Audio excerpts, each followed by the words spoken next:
Hola, muy buenos días, noches, madrugadas, donde quiera que estés en el mundo y te estés conectando con nosotros. Este es otro episodio más de tu podcast Neurouniversos de Aspica. Mi nombre es Julián Pico, por si no me conoces, soy papá de un niño autista y soy como tú, una persona que le encanta saber más de la neurodivergencia. Tengo la suerte de estar trabajando con Aspica ya unos meses y yo creo que una de las cosas más lindas es que esto se ha convertido en una misión de vida para mí. Tengo la oportunidad de conocer a los mejores doctores, terapeutas, profesionales, artistas, padres del mundo de la neurodivergencia, gracias a este podcast. Y hoy no es la excepción. Hoy vamos a conversar con este doctor que se ha ganado el corazón de muchísimos a través de las redes sociales. Empezó a aparecer hace muy poco tiempo, diría yo, en los algoritmos, pero se ha llegado a convertir en uno de los más queridos, de los más visitados en sus páginas. Desde Brasil, el doctor Pereira. ¿Cómo estás hoy día? Qué gusto verte, Marcio. Olá, Julián, tudo bem? Como estás? É um muito prazer conhecer. Sou fã de seu trabalho. Graças, graças, muchísimas gracias por la invitación. Marcio, es increíble cómo poco a poco te has ganado el corazón de mucha gente en redes sociales. Incluyo mi familia, que nos encanta verte. Un día mi esposa me dijo, tienes que ver a este brasilero que está hablando cosas maravillosas del autismo.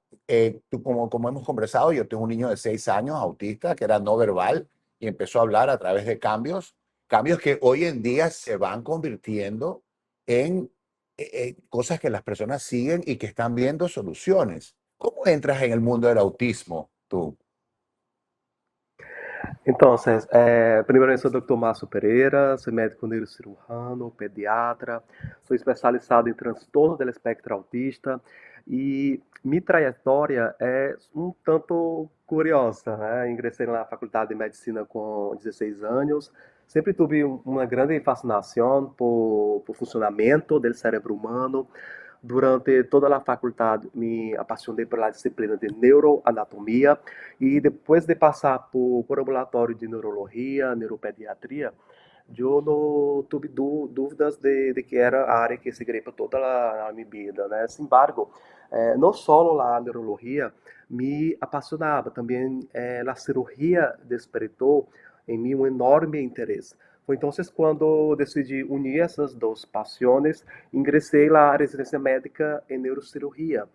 E foram 5 anos de residência médica, e durante esse tempo comecei a atender de cerca nas consultas de neurologia, de neuropediatria, a ninhos e adultos neurodivergentes.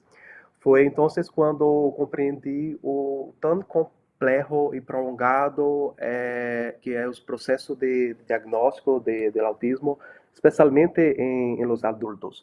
E ao conhecer de cerca o difícil recorrido que muitas pessoas devem afrontar hasta obter uma resposta, senti que um impulso muito profundo para profundizar o campo para poder ajudar mais famílias com filhos neurodivergentes e também a adultos autistas a conhecer-se melhor e compreender sua própria história, recorrer com seu caminho com maior autonomia, confiança, acompanhamento. Recentemente, publiquei um livro chamado de Espectro Oculto, em que eu abro sobre as dificuldades que enfrentam os adultos autistas na vida personal, profissional, e sobre como poder reduzir essas dificuldades e sobre como também poder ajudar essas pessoas nas dificuldades no dia a dia, né? E, e é isso, né? Minha trajetória começou desde as faculdades e continuei com as especializações nesta área que tanto me encanta, né? Una pregunta antes de entrar un poco más en cuanto a los adultos. Y esto es una curiosidad mía.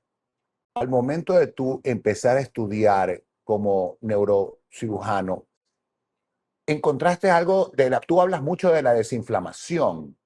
Se encuentra, Uhum. o sea, encontraste este mundo de la inflamación que causaba esta desconexión cerebral en los niños en la comunicación. Sí, sí, la neuroinflamación tiene varias etiologías, ¿no? Entonces, la alimentación tiene un papel fundamental.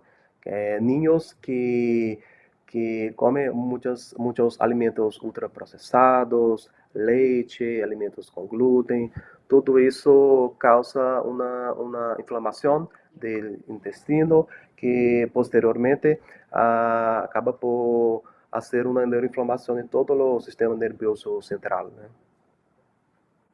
¿Tú crees que hoy en día los doctores de hace 20 años atrás han tenido que entender que la comida, porque no todo el mundo habla de comida, no todo el mundo habla de suplementación, han tenido que entender que hay que actualizarse, que hay que estar conectado, porque ahora hay tanta cosa también de contaminación ambiental?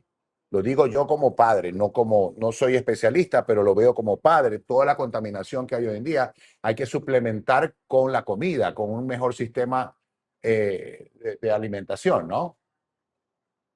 Sí, sí, la etiología del autismo tiene una etiología multifactorial, então não tem uma causa específica, não são multifatores que em conjunto acabam por culminar la formación de la etiología del autismo.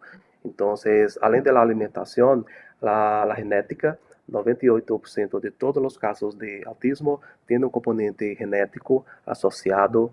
Entonces, para tener el diagnóstico del autismo, la persona tiene que tener una genética favorable, tiene que ter um componente genético favorável para se ter esse diagnóstico.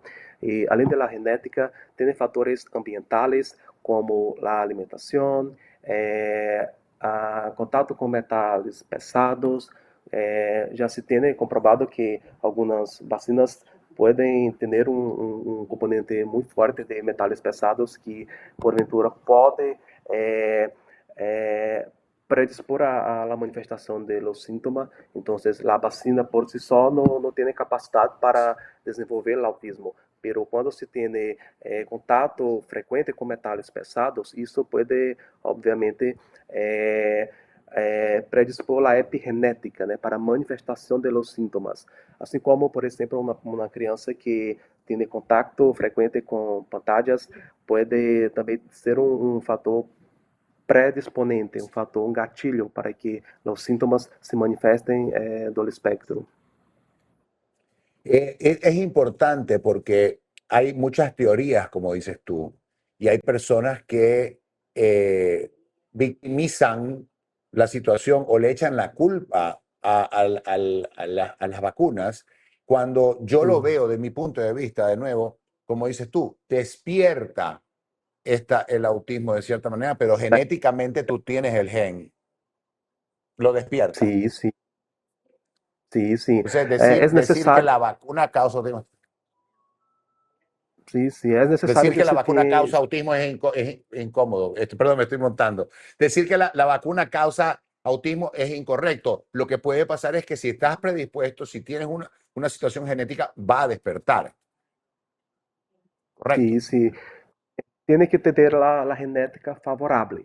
Então, você sabe que um ninho solamente desenvolver o autismo se tiver uma genética muito favorável para o desenvolvimento do autismo. Então, se não tienes genes que predispõem a epigenética, o ninho, o adulto não irá ter sintomas do autismo. Y ahora, hablando de adultos, cuando estamos diciendo que estamos predispuestos, las personas antes, esta es mi forma de comunicarlo, pero las personas antes dicen, no, es que yo tenía un tío que era medio loco, yo tenía un primo que era no sé cuánto, yo tenía, mi abuela era así, que no sé qué, pero vivía en su propio mundo. Eso muchas veces son alarmas de que tienes a alguien con una neurodivergencia, pero en el pasado no habían los diagnósticos y aparte de que no Sim. habían diagnósticos tan certeros como hoy, yo creo que el entorno era diferente también, ¿no? Sim, sim.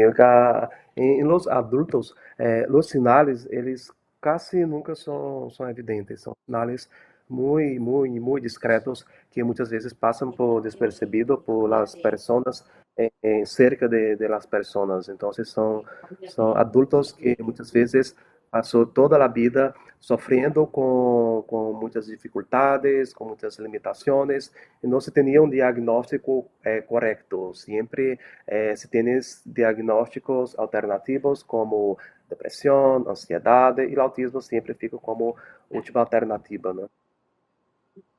Dice, es que es malcriado, dice, es vago, no quiere estudiar. Y lo que pasa es que Sí. había, porque yo fui así, me decían, yo iba a ser el peor estudiante, yo era un estudiante malísimo. Y tengo suerte que Uhum. terminé trabajando en televisión, haciendo otra cosa y usando mi creatividad. Pero yo, hasta hoy, a mis 54 años, tú me pones a sumar o a leer y se me complica todo. Es terrible. Yo tengo un poco más de TDAH, creo yo. Ahora, ¿cómo encuentras tú, cómo yo puedo ver esos rasgos de un adulto autista? ¿Cómo tú podrías darme, cómo tú puedes ver en un adulto autista de 25, de 30, de 40 años, decir, este es autista"? ¿Cuáles son los rasgos? Então, são vários sinais, né? O primeiro sinal é o cansaço excessivo depois de interações sociais.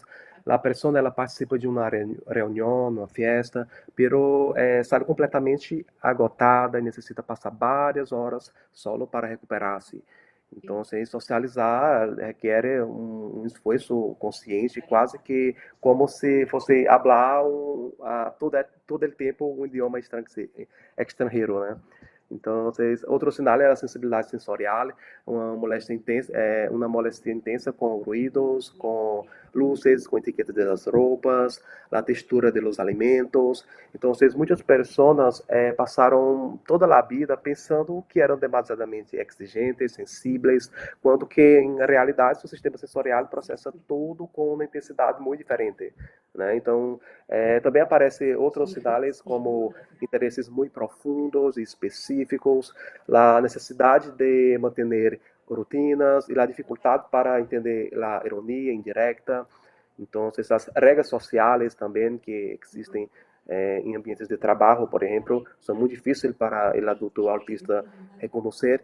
E existe também um sinal que resume todos esses outros sinais, né? Que é a sensação desde a infância de sentir-se diferente, distinto e de observar as outras pessoas para aprender como comportar-se como elas.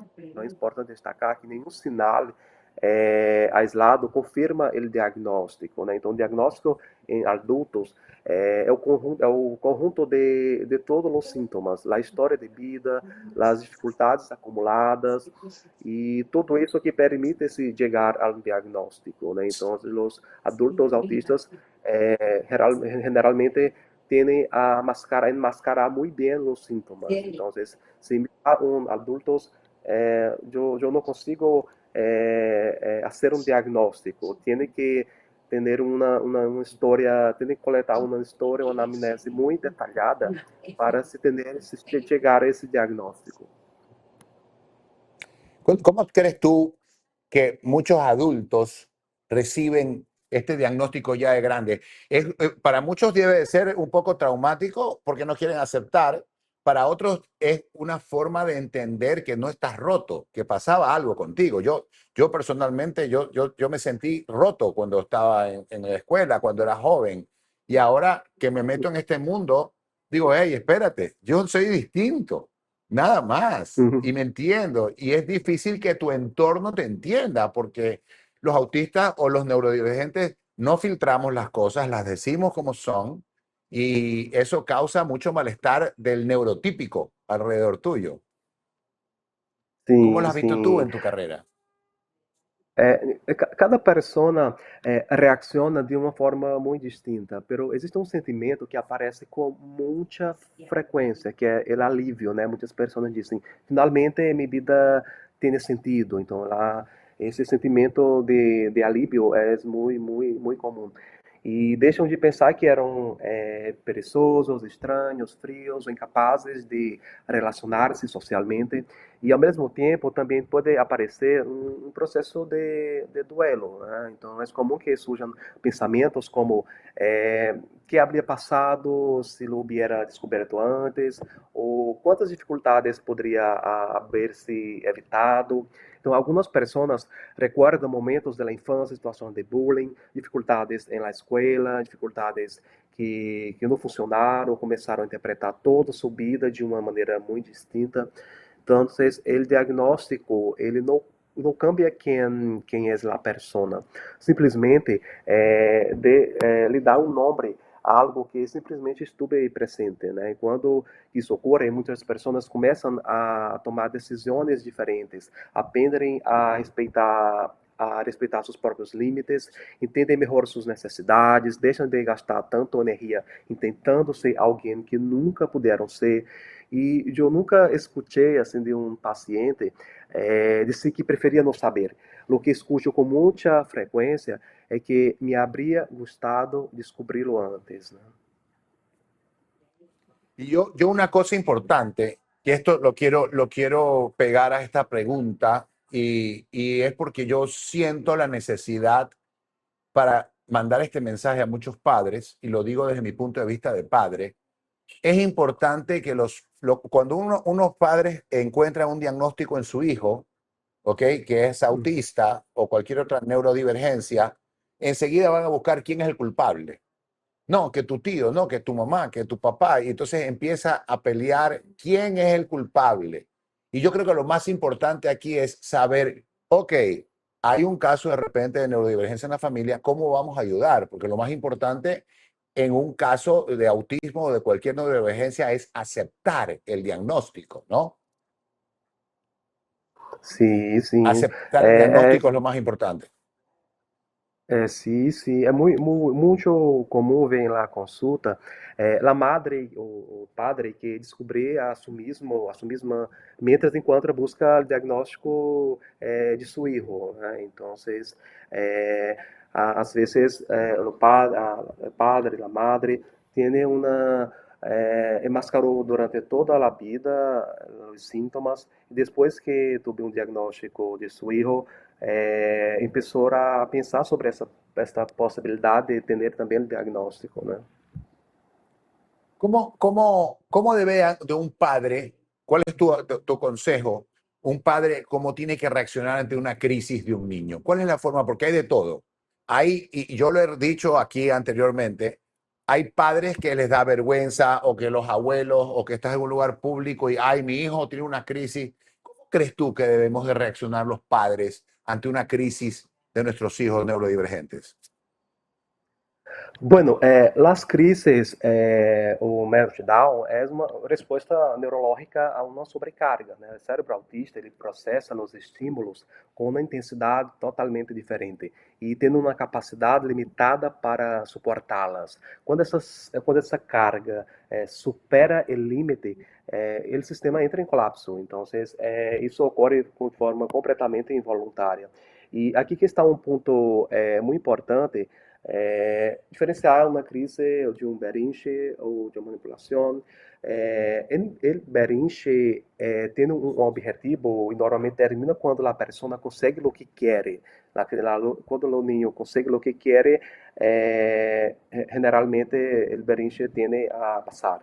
La crise não, a crise tem não tem nenhum objetivo específico, né? A pessoa simplesmente já não tem controle sobre o que está ocorrendo, né? Por fora pode manifestar-se com gritos, agitações, movimentos repetitivos muito fortes, mas também existe uma forma silenciosa de crises que é conhecida como shutdown, que é nesse momento que a pessoa deixa de falar, se aísla, parece desconectar-se do mundo e por dentro o colapso é exatamente o mesmo, né?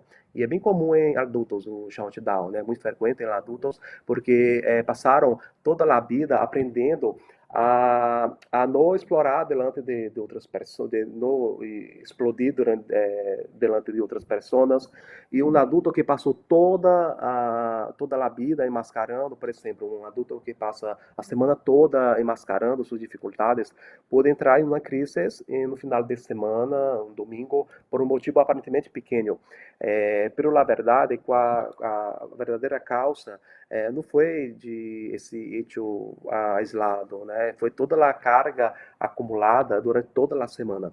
E depois chega a uma etapa que quase nada respeita, que é a recuperação, né? Então é normal sentir cansaço muito intenso, vergüenza e algumas vezes dificuldades para falar durante várias horas e exigir explicações neste momento de recuperação só vai aumentar o sofrimento, né? Las personas neurodivergentes, adultas, al sentirse rotos, quisiera tu opinión muy personal, estoy aquí, al sentirse rotos, al sentirse que no se ubican en este mundo, en este planeta, en este plano, en este entorno, tienden a buscar diferentes cosas para llenar esos vacíos, como de repente drogas o hipersexualidad, o de repente ahí vienen las depresiones o vicios, cigarrillos, o sea, se ven estos casos, alcohol, buscando soluciones para calmar su cabeza. Sim, isso é muito comum, porque as pessoas que passam muito tempo, passam décadas, crendo que necessitam esconder quem realmente são para ser aceitas, isso termina afetando profundamente sua autoestima, né? Incluso nos estudos, eles mostram que de forma muito consistente que quanto mais intenso é o mascaramento, maiores as taxas de ansiedade, depressão, de alcoolismo, de uso de drogas. Então, isso é realmente muito comum. E muitos adultos já chegam a me consulta depois de anos de tratamento para ajudar com várias comorbidades, como depressão, uso de alcoolismo, uso de drogas. Então, é algo que precisa ser analisado se realmente existe uma causa específica que pode estar desencadeando essas situações, né? Cuéntame de tu libro, ¿de qué trata el libro? Dame un pequeño resumen de el por qué leer tu libro, por qué yo tengo que comprar y leer el libro, por ejemplo. Então, meu livro é o Espectro Oculto. Eu hablo principalmente sobre as dificuldades que os adultos têm durante toda a vida, dificuldades no campo personal, profissional.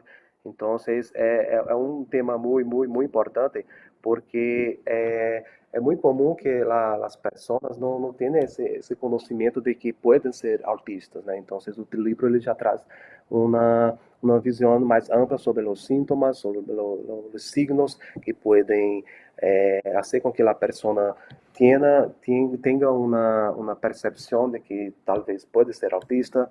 E, além disso, o livro também é, ensina como reduzir ali essas dificuldades no dia a dia, as sobrecargas, e é uma leitura muito importante para as pessoas que têm a suspeita de que podem ser autistas ou as pessoas que já tenham um diagnóstico confirmado do autismo e queiram saber como fazer as mudanças do dia a dia, da vida personal, da vida profissional. Sí, yo te quería decir eso también, porque hablando de los adultos y hablando de cómo nosotros de cierto punto podemos aceptar, ¿qué opinas tú acerca del entorno de las empresas, de las compañías, de los empleadores, de las escuelas? ¿Qué tienen que aprender para poder también convivir, ser un poco más empáticos? Então, é bem comum que. Eu gosto muito dessa pergunta porque cambia muito o enfoque, né? Porque em lugar de tentar cambiar a persona autista, temos que evitar a escola, o trabalho, adaptar os ambientes, né? E o mais interessante é que a maioria desses cambios não custam muito pouco, né? Na escola, por exemplo, o primeiro é oferecer uma formação adequada aos professores para que puedan reconhecer também ao aluno tranquilo, porque muitas vezes o aluno tranquilo é aquele ninho que sofre em silêncio, né? Então é um ninho mais difícil para se reconhecer os sintomas. E também é importante ter flexibilidade sensorial, né? Permitir, por exemplo, na escola, permitir o uso de protetores auditivos, dispor um espaço tranquilo para que o aluno possa regular-se, pensar melhor como organizar atividades que generam uma grande sobrecarga sensorial. E outro ponto é a previsibilidade. Sempre que seja possível, os cambios de rotina devem avisar-se com antecipação, né? E também necessitamos formas diferentes de evaluar. Há alunos que conhecem perfeitamente o conteúdo, pero se bloqueiam durante uma apresentação oral. A escola existe para ensinar, não para evaluar uma capacidade de suportar situações sociais, né? E quanto às empresas, esse é um tema muito importante para mim, porque o talento de muitos adultos autistas todavia está sendo desperdiçado. Também existem cambios muito simples, né? E primeiro é revisar os processos de seleção. A entrevista tradicional suele avaliar simpatia, contato visual, facilidade para conversar, aspectos que dizem muito pouco sobre a competência técnica da persona, né? Muitas vezes uma prova prática permite identificar muito melhor o verdadeiro talento de uma persona. O segundo ponto é o ambiente de trabalho. Lá, as oficinas abertas e com muitos ruídos podem ser muito difíceis para a pessoa autista. E em muitos casos, o trabalho remoto, uma sala mais tranquila ou simplesmente o uso de auriculares já fazem uma enorme diferença, né? E um outro ponto é em relação à comunicação, né? As instruções claras, preferivelmente por escrito, e um feedback direto. Sim, diretas já facilita muito o trabalho. E outro ponto também, por último, a cultura da empresa. Esse muitas vezes simplesmente recuperando este companheiro, a pessoa que prefere almoçar solo ou necessariamente não está rechaçando a necessidade dos demais, né? Muitas vezes simplesmente está recuperando a energia para trabalhar melhor durante todo o dia, né? E o mais interessante é que quase todas essas adaptações beneficiam também as pessoas que não são autistas, né? Porque quando o ambiente é inclusivo, para o autismo, normalmente também é um ambiente melhor para todas as pessoas daquele ambiente, né? Mira, yo te voy a contar una anécdota mía. Justamente estoy por ahora visitando acá en Ecuador y en algún momento se me ofreció un trabajo. Yo ya venía con una carrera grande de televisión y un canal de televisión me iba a contratar. Yo estaba trabajando en otro país y me querían traer. Y el dueño estaba contentísimo. Me dice, ven, que quiero que vengas a trabajar conmigo. Y sus gerentes, la gente que estaba más abajo, enseguida, bueno, vamos a hacer un test. Y me hicieron un test, Marcio, de casi 3 horas frente a una computadora, donde todo era, parecía que me iban a llevar a la NASA en vez de trabajar en televisión. Y por supuesto no pasé la prueba, no pasé la prueba, pero es porque no están preparados. Yo creo que todas estas personas que tienen que contratar, yo creo mi sugerencia, y no sé si qué opinas tú, los que llaman recursos humanos o human resources en inglés, tienen que realmente estudiar un poco acerca de estos temas, porque hay gente allá afuera en la calle con mucho talento y le cierran la puerta, porque de repente le quieren hacer un test de matemática a uno que va a ser doctor, o un test de física al que va a ser pintor, el que va a pintar las paredes. Entonces es ilógico. Sim, sim. Então, como eu disse, o primeiro passo sempre é revisar ali o processo de seleção, porque isso muitas vezes causa muitos prejuízos para pessoas que tecnicamente é muito competente, né? Entonces, tú dirías como para concretar este tema, hay que estudiar un poco más este mundo, estudiar, investigar un poco más el mundo de la neurodivergencia, porque todo el mundo piensa que es lo mismo. Es típico también que a mí me han llegado muchos videos tuyos, no he visto todos, pero la gente te ve y te manda un video pensando que con el video ya. Y entonces yo siento que necesitamos entender.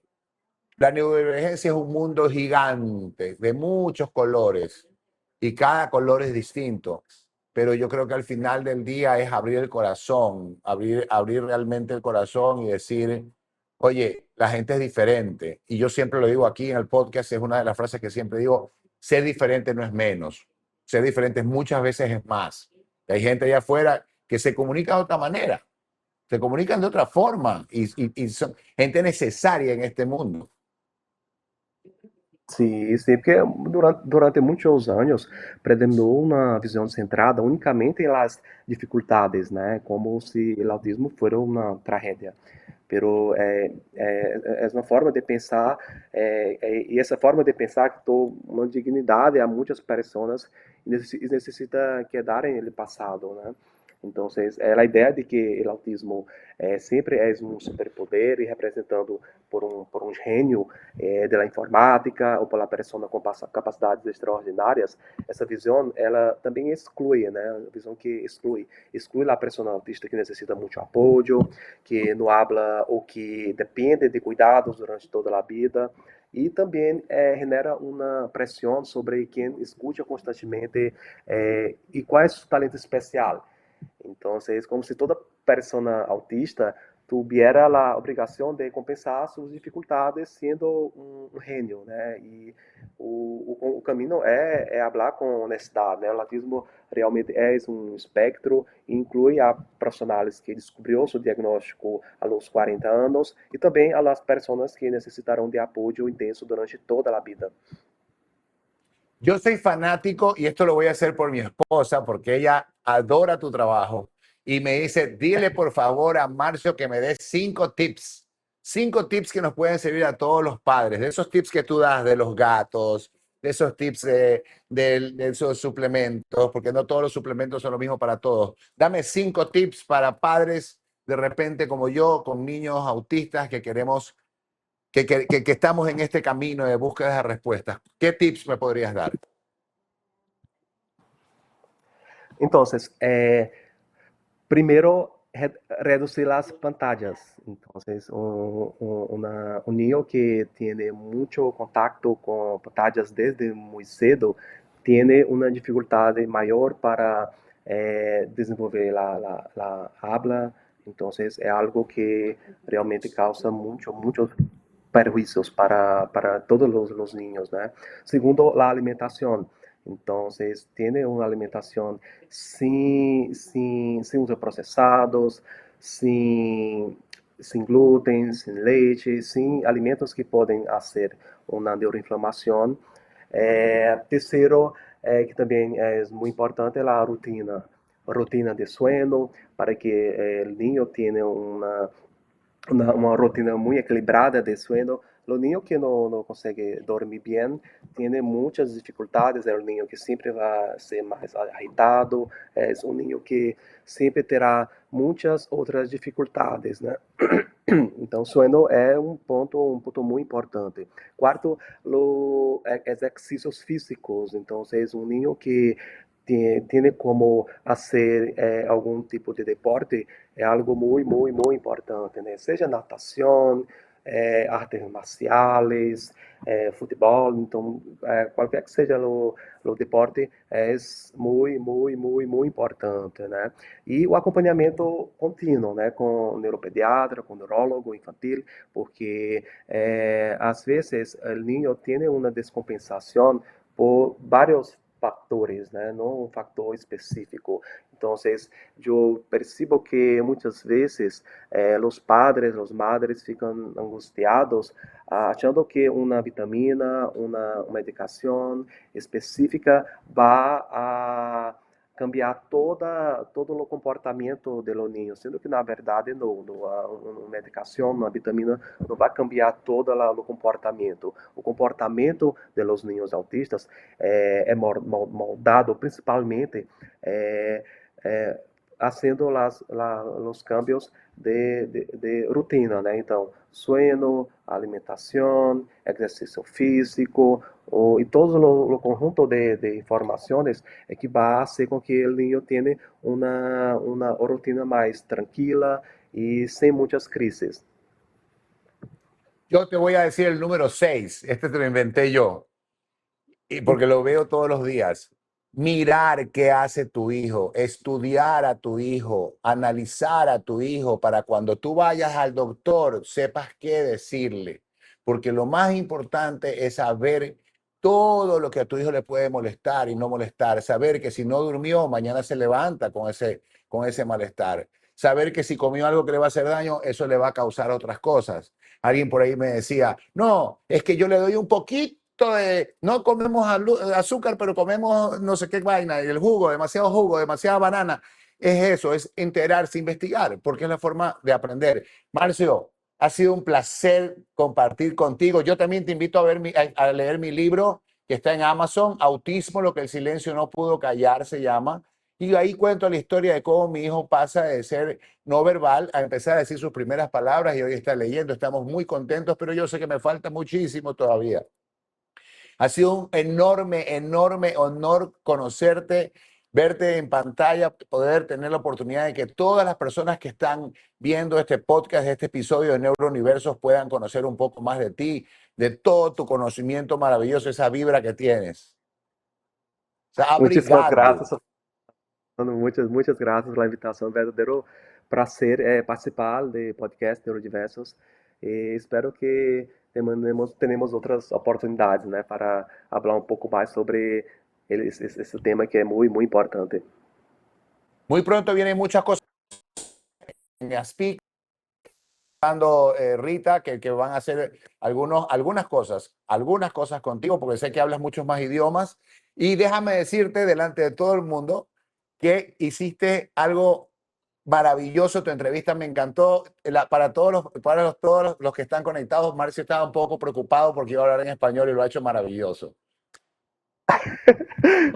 Sim, sim, porque o espanhol não é minha língua materna, né? Eu sou brasileiro, Muy minha língua bien, materna.